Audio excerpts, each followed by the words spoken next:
I'm more than a bird, I'm more than a plane, I'm more than some pretty face beside a train. I was recently privileged to see the critically acclaimed Iron Man movie, and enjoyed it thoroughly. The action was exciting, the effects were permissible, and Robert Downey Jr. was absolutely wonderful in a smarmy, would totally hate him in real life kind of way. I left the theater thinking to myself, my goodness, that was the most fantabulous superhero movie that I've ever seen. But upon further review, this seems like a rather strange thing to say regarding Iron Man. As far as superheroes of notoriety go, he's right behind Green Arrow and right in front of whatever 16-year-old girl Wolverine's being extra broody around this month. So why is it that watching Iron Man beat up a bigger Iron Man is so interesting? After analyzing it, I've reached the conclusion that it really isn't. What really caught my attention were the scenes where Stark was kicking Jeff Bridges' butt in corporate planning. I was actually watching the actors instead of the special effects. It was a strange sensation that made me want to respect classic cinema again, with a more nostalgic viewpoint. Though I still think that Citizen Kane is an overrated piece of celluloid with maybe one good twist and a whole lot of peer pressure to be appreciated, but this tangent has gone on far too long already. It was a sensation that I first noticed around the time Ghost Rider came out. It seemed odd to me that I was paying less attention to the giant leather-clad flaming skull man with a shotgun and more to Nicolas Cage. When you get down to it, the titular Ghost Rider was rather uninteresting, showing a range of emotions that led from evil smiting death chariot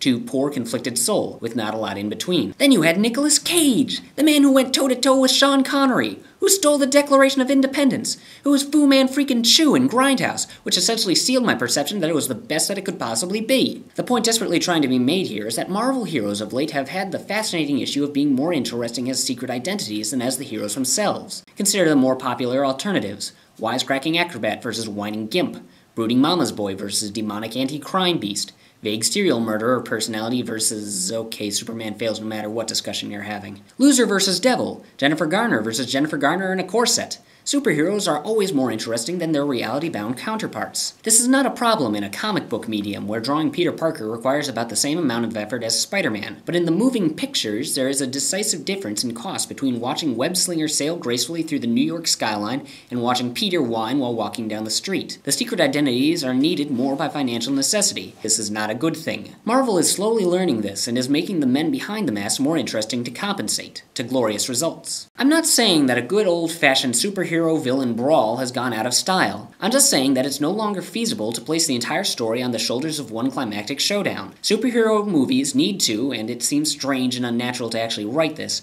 focus more on character development. Having said that, I'll always find a character with personality more enjoyable than a simple, flat, and frankly boring one, which is why I'm looking forward to watching Heath Ledger Joker kick Christian Bale right in his dynamic duo. If I go crazy, then will you still call me Superman? If I'm alive and well